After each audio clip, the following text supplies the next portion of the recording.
Boo. Are you working on building up your next suspense driven novel, story, or script? You're going to want to stick around because today we're going to be talking about thrillers and how do you really drive suspense? How do you build characters? And how do you create the scares in your story or script that really scare people? Welcome to Kaufman Writes. I am Kaufman. What makes me qualified to talk about thriller? To talk about that genre. I've been a thriller horror buff my entire life. I am a thriller enthusiast. Some of my favorite movies would be The Ring, Smile, Brightburn, TV shows, Black Mirror, From, American Horror Story, books that I've enjoyed. It, Gone Girl, Count of Monte Cristo, Shutter Island, One Flew Over the Cuckoo's Nest. For your characters, what is the singular emotion that you want them to overcome in this journey? All of the obstacles that they're going to face are going to have to be a result and a reflection of that fear. All of the antagonists, all of the characters, whether they're dealing with ghosts or a serial killer, are going to have to be representative of how that fear is brought to life, how that emotion is brought to life. Their emotion is externalized in things that happen to them. Describe the emotion. And once you figured out what emotion the character is going to undergo, if you found any value, follow and subscribe. And you'll be alerted when I do new creative writing videos, live streams, and shorts to help you become a better writer. What are the characters' stakes? You have to know what are they going to lose because those stakes are going to be externalized in the obstacles that they are facing throughout the journey. And one of the reasons a lot of thriller movies don't work, at least in this day and age, is because they're creating jump scares just to scare somebody. They're not using jump scares to further the story and further the plot. So if the character stakes are clear and if their emotion, whatever emotion that they're trying to overcome, say maybe their thing is shame, right? The character's been shamed their whole life, and then their story is how they overcome that shame. Each of the stakes have to challenge them in how they overcome that shame. If your character is dealing with a haunted house scenario and one of the stakes is they're dealing with the ghost. The ghost moves the chair, it scares them. Now, if their emotion is shame, how is this levitating chair going to challenge and make them either grow or make them either not grow from dealing with their shame? Now, a lot of times earlier in the story, they're not going to grow. Usually they're going to get worse and they'll probably get more afraid.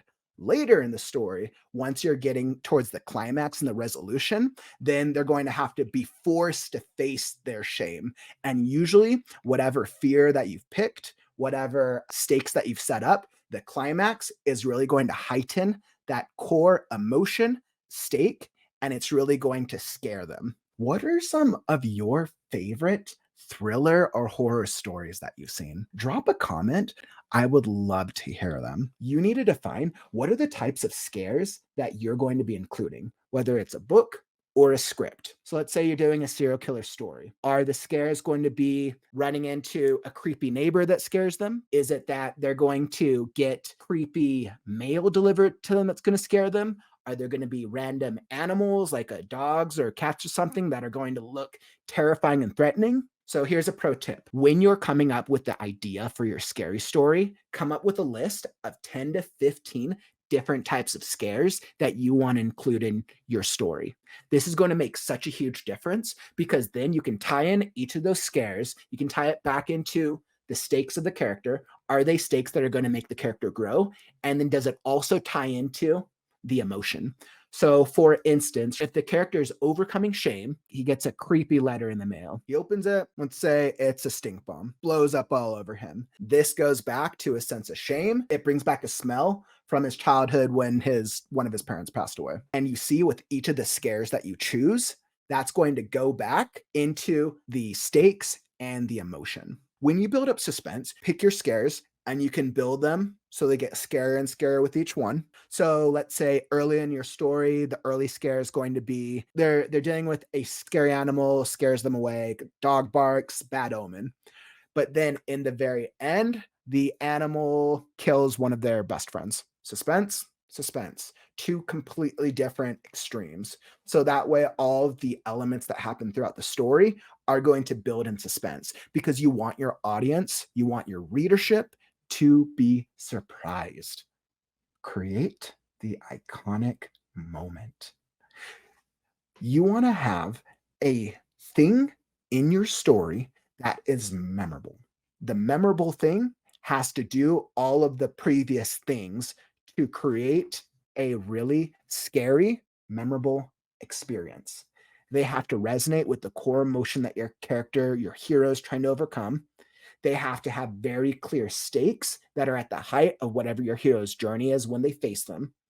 They have to be part of involved in the scares, or it has to seem that whatever's scaring your hero throughout the story could be an extension of this. You'll see a lot of the times they'll use things like the television, or they'll use like mundane objects, they'll use books. A ghost house is the perfect example, right? Not a character, but a lot of the times it's used as the thing that makes a scary supernatural story stand out. If you're intentional about what is that thing when they walk away, what are they going to take with them and what are they going to remember? You will truly be able to scare them. Set up a cliffhanger at the end of your story. If you have an idea of where you want the trilogy to go or the series, and you're intentional with that cliffhanger, when the readers, when the audience show up for the second one, it's going to be a much more engaging experience as compared to dead bird on the ground suddenly comes back to life and starts shaking. If it's not related to the core emotion, the stakes, the types of scares, the suspense, and the iconic moment, the second one will feel like a second story instead of a series of an overall story arc. By the way, before you take off, don't forget to drop a like at the door. Let me know that you found some value out of this video. Thank you for joining me. I appreciate that you took some time to come get a little scared this evening. That is all that I got for you, horror fans. Thriller fans, were you scared? I'm Kaufman, and I will catch you on the morrow. Wait, boo.